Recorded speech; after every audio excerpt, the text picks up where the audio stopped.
Allison, this next story just makes me so angry. We have a convicted murderer in Florida who gets freed. He's on parole. And while he's on parole, police say that he commits murder again. It is the worst of worst situations. Well, and I think the reason that it is it's so hurtful and it's so shocking is that these are preventable. And yes. These stories are preventable. And there are people that are supposed to have eyes on him at all time. When someone's on parole, they are supposed to be in prison without the walls. And so how does this happen? I don't know. Let's get into this case because he was the subject of a lot of outrage. Remember, he has killed before. So there's another mother. There are at least two mothers out there right now in Florida outraged by this. Anna, I'll give you one better. He is the reason that Florida changed its law regarding parole. He is the reason. So the fact that the poster child for longer prison sentences, no early release, gets out on an early release and kills somebody, everybody should be outraged. Oh, just sickening. All right, let's get into the details of this case. 33-year-old Ana Garcia was found dead in a canal near Fort Lauderdale last weekend. Erica's family had reported her missing on September 27th, 3 days after she left the house and was last seen by family. Okay, the last day that Erica was last seen was September 24th. These dates are going to be very, very important because the next day, so she's last seen the 24th, the very next day on the 25th, remember, she's not been reported missing yet. Police pull over a truck at 2:15 in the morning in Sunrise, Florida. Erica is a passenger in this truck and she is alive, according to police. Police say there are no signs of distress, according to reports, but they have not revealed why the cops made the stop in the first place, which is always to me the most interesting. I agree. Right? But who is driving the truck is very fascinating. And police kind of know this guy. He is 54-year-old Eric Pearson. He is a convicted killer who is out on parole. Can you believe this? She disappears on the 24th, the 25th. The cops pull over this truck. She is alive, and she is with the man who will ultimately be charged with killing her. Oh my God, it could have been such an intervention. It could have saved her life. It could have, but here's the problem. We've got to stop at this for a minute, okay? Mm-hmm. Because I sort of, when I think about this, I think about the Gabby Petito case, and I think about Brian Laundrie, and should the police have done more at that time? Until we know why they were pulled over, if it was just a traffic stop, right? If it was just a traffic stop, the police don't legally have a basis to intervene. If they're yelling at each other, if she seems to be under distress, the problem is here that there's got to be some reason for police to be, aside from him just being a convicted killer. And I know that sounds, I know that's upsetting, right? That's upsetting. But there are limits to what the police can do to intervene. Do I wish they had done more? Of course. Okay, so that's then really the last sighting almost that we have, verification that Erica is alive. So on the 27th now, that's 3 days after she left the house and 2 days after the traffic stop, Erica's family reports her missing. Her mother went on social media and was asking friends and family of Erica, like, what do you know? Do you know anything? Where could she have gone? And one of her friends says, I saw her talking with a grimy man at a sandwich shop. And the friend says that grimy man told them that his name was Eric Pearson. Erica's mom Googles Eric Pearson, sees his murderous history, his face, and she freaks out and she calls the cops. Wait, Anna, as a mom, can you imagine how chilling that moment is? I can't even in my wildest nightmares imagine what it's like when she puts his name in that Google search, and what comes up? It's like coming home and finding Ted Bundy in the living room, right with your daughter. Yeah, horrific. It's unbelievable, unbelievable. So she calls the cops. Now, I want to give the history of Eric Pearson before we get to the next thing, so you can understand the seriousness and the urgency involved with locating him after someone has said that's who she was with and the woman is missing, right?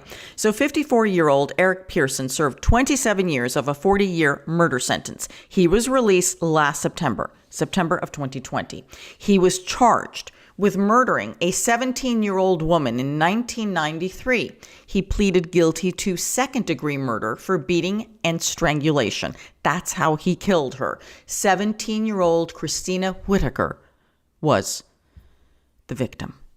But before this case, Allison, in 1985, Eric Pearson broke into a home and slit the throat of a woman. He served 4 years of an 18-year sentence for attempted murder and then paroled. All right, let's talk about that. Okay, let's talk about that.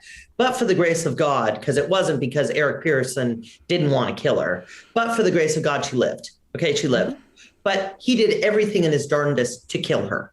Yep. So the fact that he only served 4 years of that sentence, it shows a total breakdown of the criminal justice system, a total breakdown. And the resulting effects were that 2 innocent women are dead.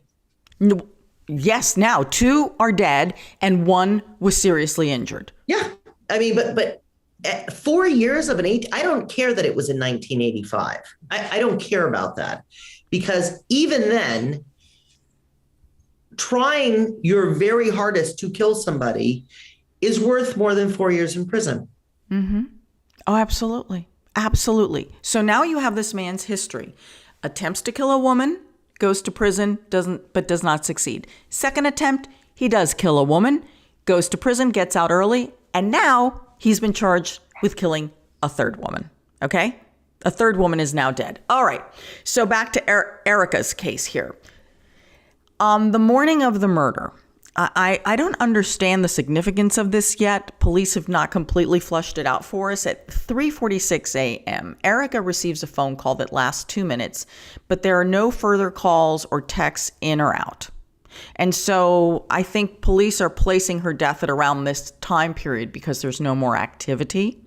And then at least that's what Sunrise Police are saying. Now, on October 4th, that's a Monday, Sunrise Police detectives go to visit Eric Pearson. Remember, Erica has not been found dead yet, okay? She's missing.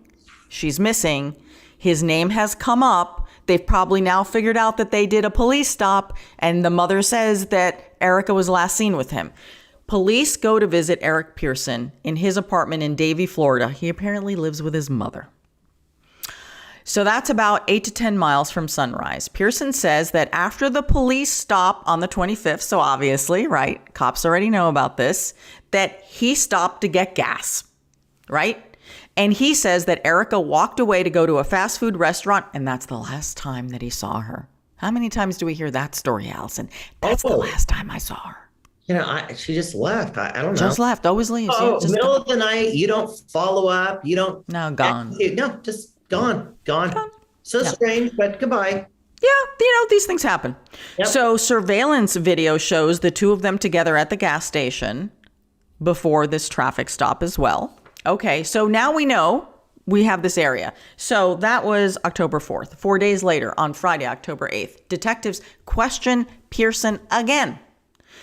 He gives police permission to search his truck, and police find blood in the rear passenger compartment. What a surprise. That night, here's when it gets really weird again. Eric Pearson's girlfriend calls police, and she says he's been acting really strangely. Wait a minute. Really? Can I gotta stop. Yes. Yeah. Go ahead. Who's dating this man? Who is voluntarily dating this man? I don't know. I don't know. Ana. What? He's horrible. I know. I mean, most women that date convicted serial killers, they do it because the person's behind bars. So there's really no threat that they're ever getting out, and they can be pen pals, and they don't really have to commit to the person, and they can love them from afar. You do know that, right? I mean, that's a Yeah, whole but we don't know what Erica knew. Erica probably had no idea that this guy was a convicted murderer when she got in his truck. No, I'm talking about the girlfriend. Well, I know. Yeah, she probably does know. I would think by now. But maybe she didn't. Oh, God. I know. On parole. I'm going to stop defending her there. But she does help, because we got to give the girlfriend a little bit of credit here. She calls police. She says he's acting strangely. Maybe she was afraid she'd be implicated if she didn't call the cops, right?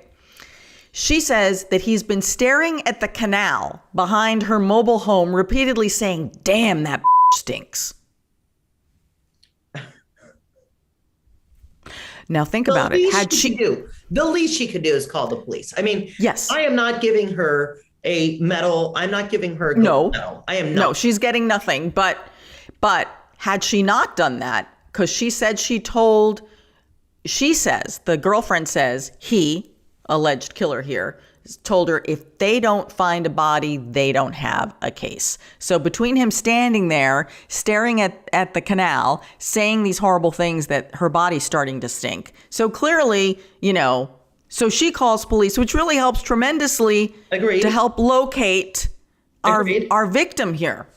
October 16th. So really, almost a week later, at 1:47 a.m., the dive team finally finds Erica's body in the canal behind Pearson's girlfriend's mobile home in Davie, Florida.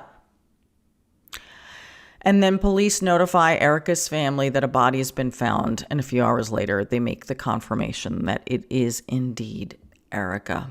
Eric Pearson allegedly confesses to police, allegedly says that he killed Erica on September 25th. And this is really gruesome. Alison. He tells police that he stabbed Erica 4 times with a screwdriver, twice in the neck, and then once in each eye. Who does that? The worst of the worst, a truly evil, horrific, horrible human being who loves the thrill of it.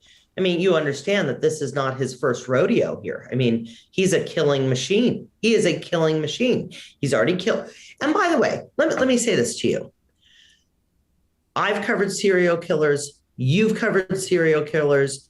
These are only the crimes we know about, Ana. These are only the crimes we know about.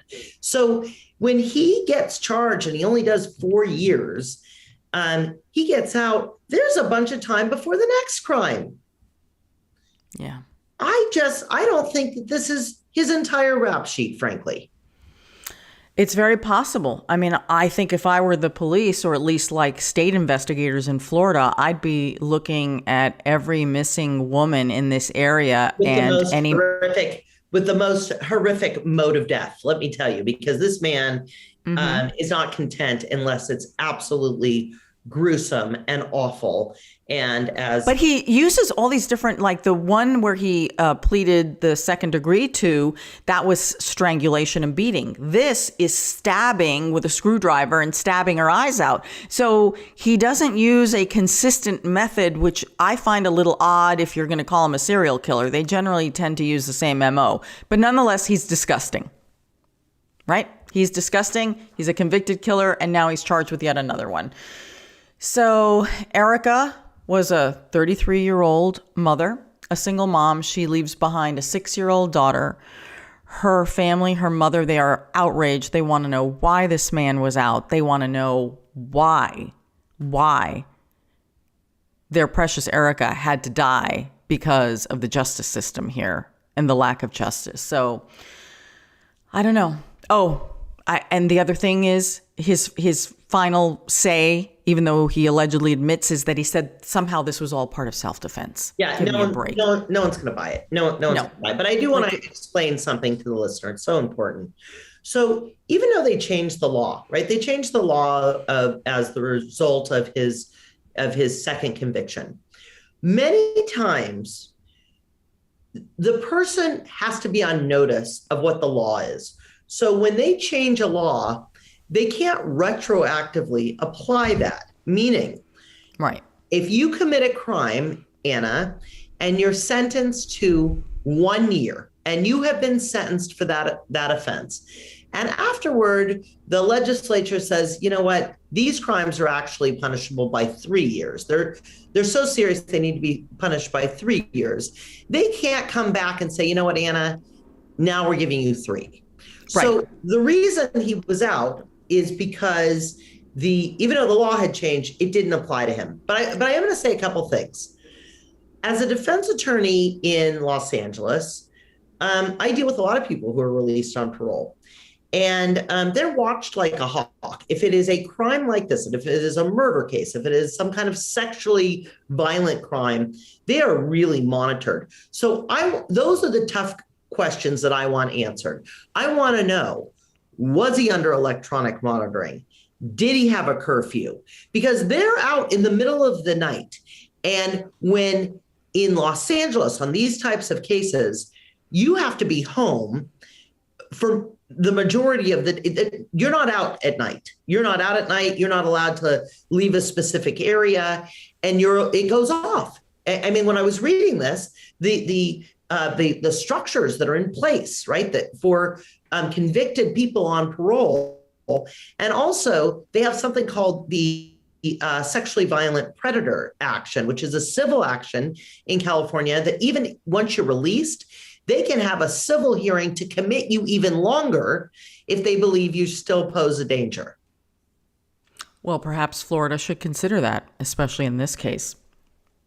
Well, we're going to watch this to see what happens. I guess all we can hope for is that he goes to prison for the rest of his life and never, ever, ever gets out. I can't imagine what parole board will ever release this man. It's awful. Just shocking. Sad. And I'm going to leave it with this. Preventable.